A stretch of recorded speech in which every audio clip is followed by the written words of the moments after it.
Hi, my friends. Elaine here in my son's bedroom and about to tackle another project. Hoping that you will join me, or maybe this might be a great video for you. I've been told by several that the ceiling fan is one of the hardest things to install as far as a light fixture is concerned. I've installed several light fixtures throughout my years of being a DIYer somewhat. So I'm used to light fixtures. Not having installed a ceiling fan has intimidated me, especially when I've had people tell me it's one of the harder things to do. I recently had a friend tell me that they replaced a ceiling fan in their home and they did it themselves. So even though they have a job where they are very much hands-on and fixing things, I thought if they can do it, I can do it. So of course, that's my motto. If I can do it, then I know you guys can too, right? So we're going to go ahead and get started with the ceiling fan install in my son's room. Here's a look at the ceiling fan that I'm going to be installing. I just happened to be at the store and I've been telling myself for a while now, you have to replace his ceiling fan. The issue is that it still spins and it still lights, and you can still adjust the light with the remote that he has for it, but he can't stop the fan. So if he doesn't want the fan on, the remote does not allow it to stop. And I've played around with the remote a little bit. I've also played around with the unit itself, and one of the toggles for the switch on it is just not activating. So it's not activating the stop mechanism, and we don't want that. We want it to stop. So we're going to go ahead and replace it. And this is the one that he said that he likes. Fingers crossed that I can definitely get this installed.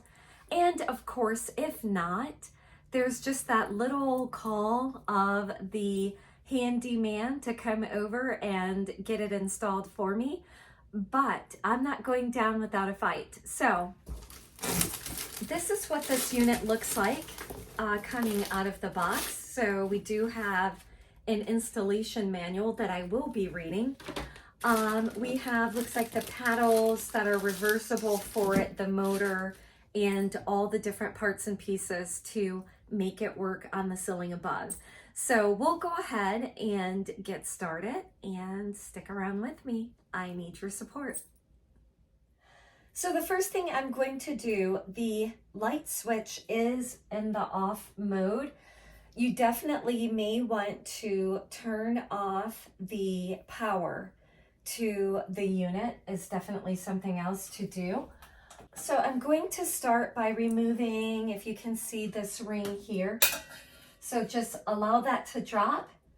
There are bolts here that's basically holding this unit to the ceiling, the box in the ceiling. So I would prefer removing the paddles from the unit itself, but they seem to be positioned in there in a way where of course you don't want that paddle to be able to just fly out of it. So it needs to be kind of locked in there with a good measure. So I'm not going to worry about that right now. So I'm just going to support this and remove the screws here.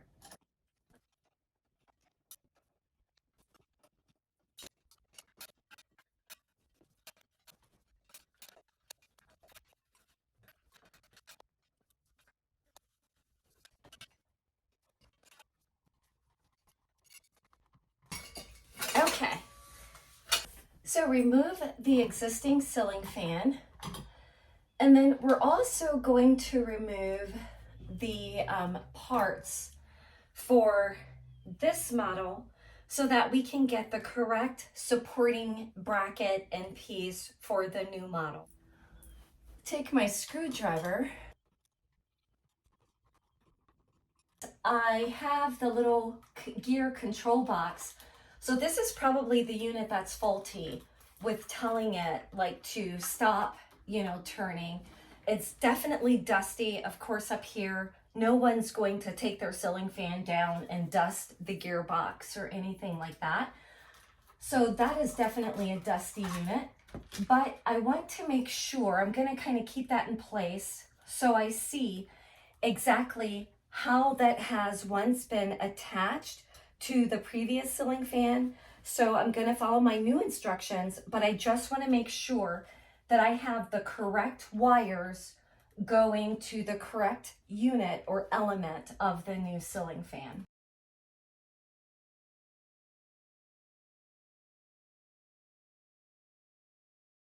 So what I'm going to do, I'm going to pass the existing wires that are coming in to connect to the electrical box downstairs through this opening here.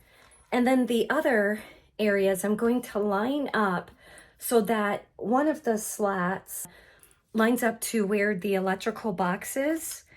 And then I'm going to reuse the existing electrical box hardware. I am adding in a washer just because instead of that being a finite hole, and also just to add that extra protection of having that washer in place to kind of hold it where I want it to be held.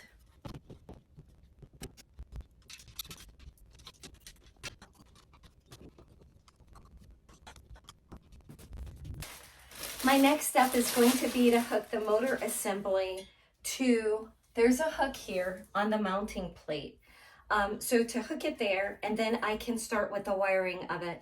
This is the motor assembly here, and there are several like openings, little openings for the screws when they go to screw onto the mounting plate. But for now, we're just going to use one of those openings on the hook so that it allows me to get to wiring this unit. And this may be a little difficult to see what I'm doing. So let's see if I can get the camera closer for you to check this out. So I'm going to take my ground.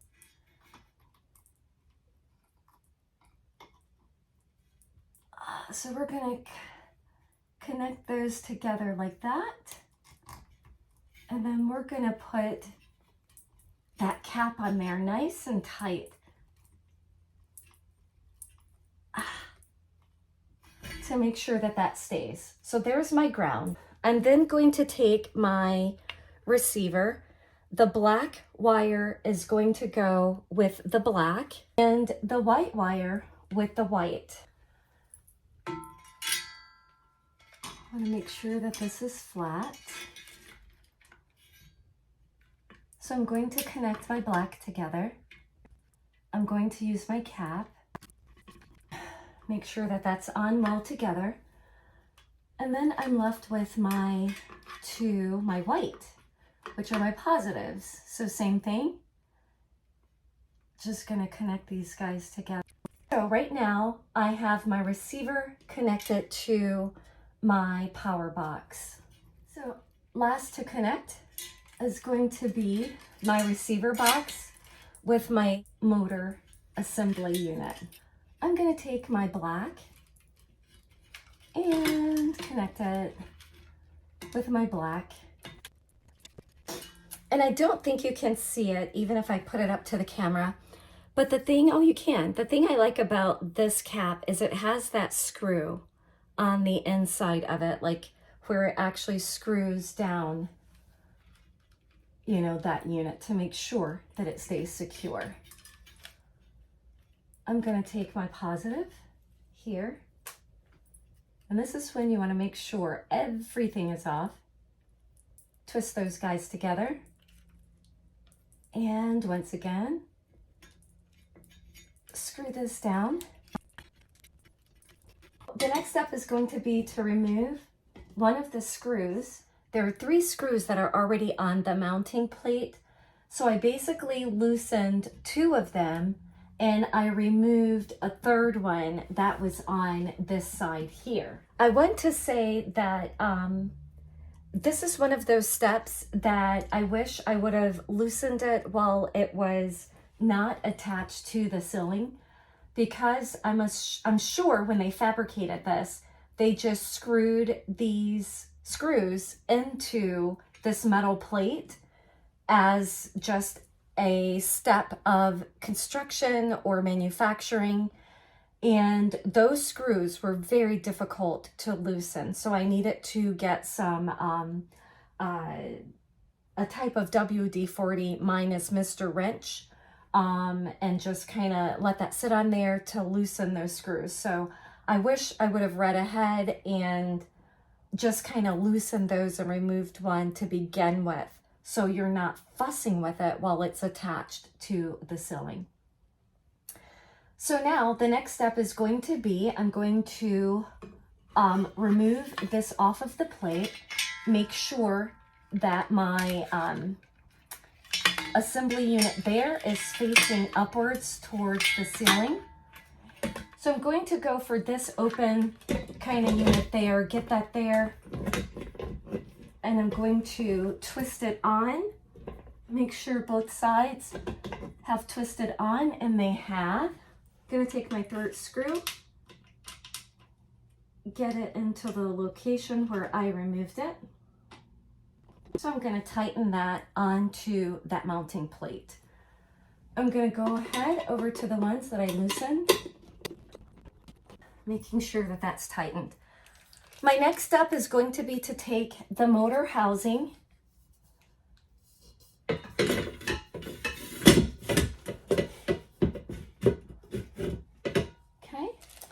So I'm going to take these housing screws and I'm going to get those inserted here. We're moving on and we can take a break this time. We are going to sit in this chair and we are going to take the blade holders, which are here, and we're going to attach them to the blades. These blades are reversible. You have this sort of cool colored, as far as not cool, it is cool, but cool colored wood type grain, faux grain type pattern on one side, and then black on the other. Although this does not match the furniture color of the room, which that's great, that's okay. So, but he does like this side, which I was very happy to hear that that's the side he wanted. We're going to take the holder, the blade holder, and there are basically openings for screws on the back side. And we're going to get those positioned right into the holes on the blade itself. And there are the blade screws that has a sort of decorative top to them. So it almost looks like a washer and then a screw. So that's what that looks like there. And we're just going to get that inserted into that, the back side.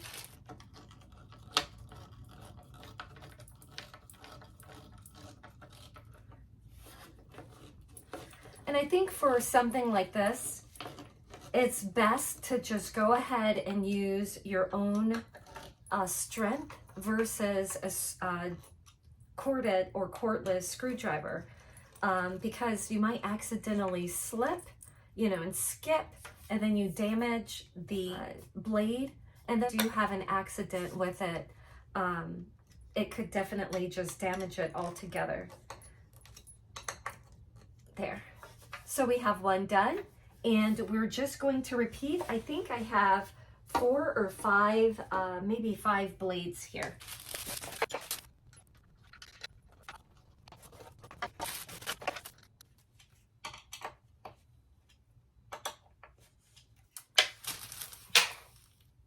All 5 are complete. Now what we're going to do is install the blade up onto the unit itself.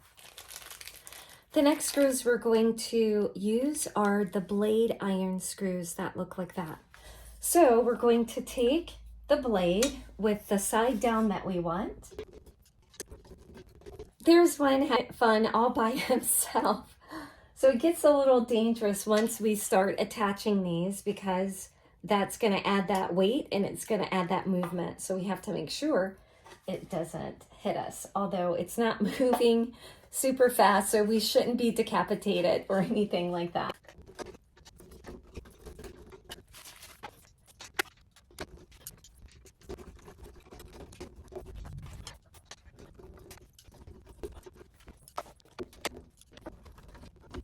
It's really coming together. So it's really like that sort of star shape from that. Our next step is going to be to install the switch housing, which is this piece right here, and that's what that looks like. So it's going to connect right there onto what now this is called the mounting plate for this. So I am going to just remove one of the screws completely from this area. And then for the other, there are 2 additional screws up here. So I'm just going to loosen this one and the second one. And so now what that's going to allow me to do is go over the screw with the larger portion of that opening and then twist it. So then it will be fairly locked into place. Let me share what that looks like for you. Okay, so now that I've positioned that to be locked into place, I'm going to take my screw. I screwed in my 3rd screw, and I'm just going to go back and tighten the 2 screws that I loosened. My next step is going to be to remove the 3 screws on my switch housing, which is right here.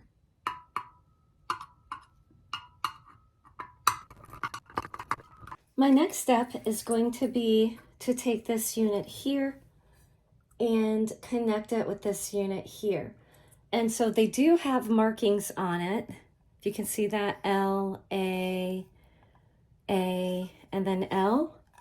So I want to make sure that I align that up appropriately. I have my 2 L's here. They also have the colors that match as well.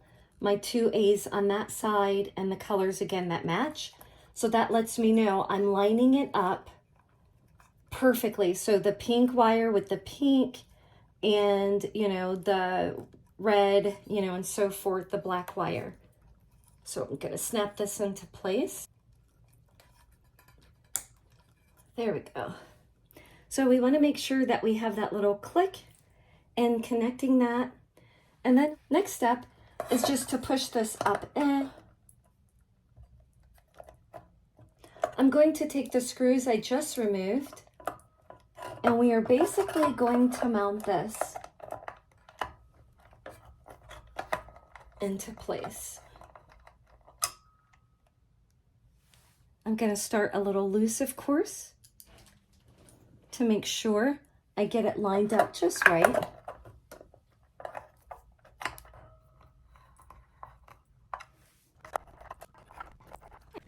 That's now into place. Our last and final step is going to be to take the sort of shade for the light and to push it on and turn in a clockwise direction and not to over tighten. So if you see that, it kind of starts high, and then as I tighten, it's going to go down lower and lower, but not to over tighten. We don't want to crack this. It's like a poly or plastic material, so it's not glass or anything like that.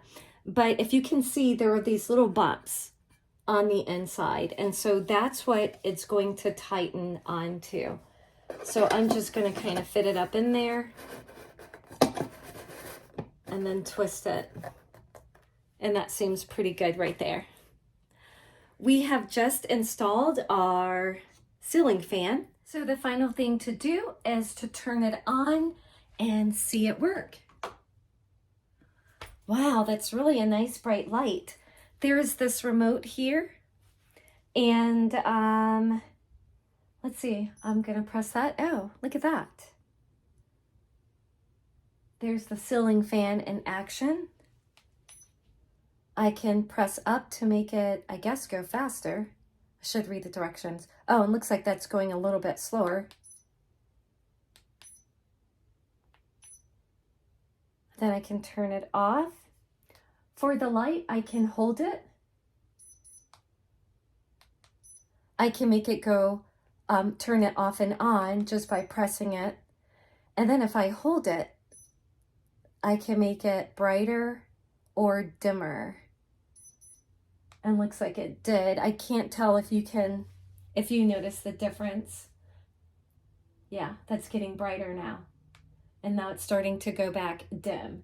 That may be hard to see, you know, not being here in the room, but this is great. It makes me want a ceiling fan, another one for my room. So for the remote control, so the arrows are to turn up, like the one pointing up is to turn up the fan, and so that fan symbol in the center is to turn the fan off or on, and then the arrow pointing down is to turn down the speed of the fan. This little button here, it says is no function.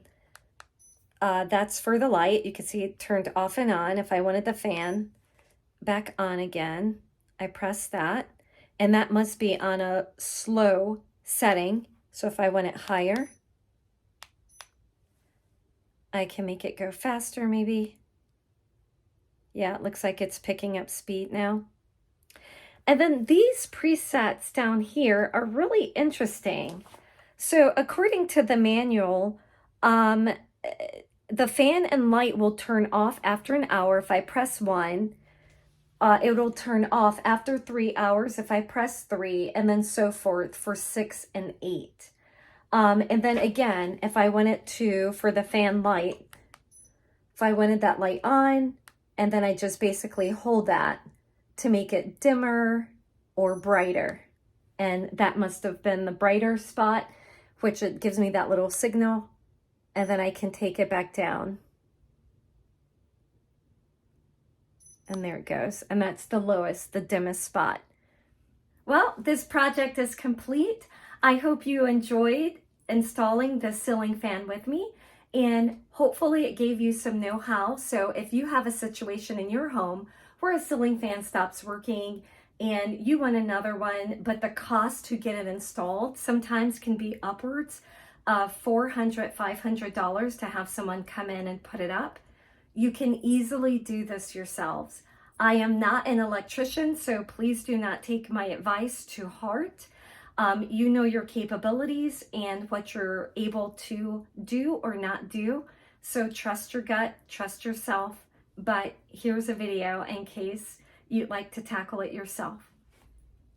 As always, it's my hope that you enjoy the video, that you learn something new, or you just like spending time with me as I you. Definitely do like, subscribe, share. Join me again. Bye for now.